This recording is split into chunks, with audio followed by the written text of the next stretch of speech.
হাসিনা কোনো কাজই খারাপ করে নাই, সব কাজ ভালো করছে, গরিবের পাশে ছিল। শেখ হাসিনা বড় লোকের পাশে ছিল না, তার জন্যই বড় লোকরা তারে এই চক্রান্ত কইরা এই অবস্থাটি করলো। অনেক অনেক বড় ধরনের মানুষরা চক্রান্ত করে এটা করলো। বাংলাদেশ উন্নত বাংলাদেশ বানায় ফেলাইছিল, ওখানে বাংলাদেশ দরিদ্র বাংলাদেশ হয়ে গেছে।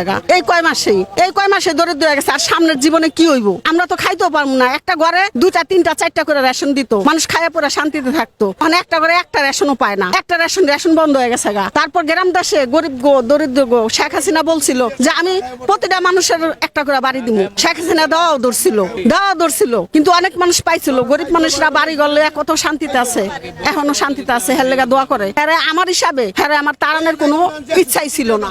আমার পোলা পারলে আমি মিছিল মিটিং এ গেছি। কিসের জন্য গেছি? এই যে ছাত্রগো বড় বড় চাকরির পরীক্ষা দিতে দেয় না, বড় বড় পদের দেয় না। যত পাইবো সব পাইবো খালি মুক্তিযোদ্ধার কোটা সব জায়গায় থাকবো। এই একটা কারণে আমি মিছিল মিটিং এ গেছি। নাইলে শেখ হাসিনার উপর আমার কোনো অভিযোগ নাই। খুব শান্তিতে ছিলাম, খুব বাংলাদেশটা খুব উন্নত ছিল। কেন তাড়ালাম? ওই যে আমার একটাই লক্ষ্য ছিল, আমি তো একটা 4টা শিক্ষিত পোলাপানের মা, যে আমার ছেলে মেয়েরা বড় কিছু হইতে পারবো না। আমার বাপ দাদারা মুক্তিযোদ্ধা যায় নাই দেখে পারবো না, সে খালি মুক্তিযোদ্ধার পোলাপানে মুক্তিযোদ্ধার কোটাই হ্যাঁ টাইনা নিব। এইটাই এর উপর আমার গোসা ছিল, আর কোনো গোসা নেই। সেই প্রত্যাশাগুলো কি পূরণ হয়েছে আপনাদের? না, এখন তো কিছুই দেখি না, অনেক কিছুই পাই না। ওখানে আরো সবকিছুর বেলা আগুন জ্বলে গেছে। একটা নুন বলো, একটা পেঁয়াজ বলো, একটা তেল বলো, একটা মরিচ বলো, শুধু আছে আলু আর পেঁপের সস্তা। আর বাংলাদেশে কিছুই সস্তা নেই, সবই দাম হয়ে গেছে। রাস্তাঘাটে মেয়েগো নির্যাতন, ছেলেগো নির্যাতন, মারামারি, দরাদরি, কাটাকাটি, খুন খারাপেরি, অভাব অনাটন সবকিছু বেড়ে গেছে।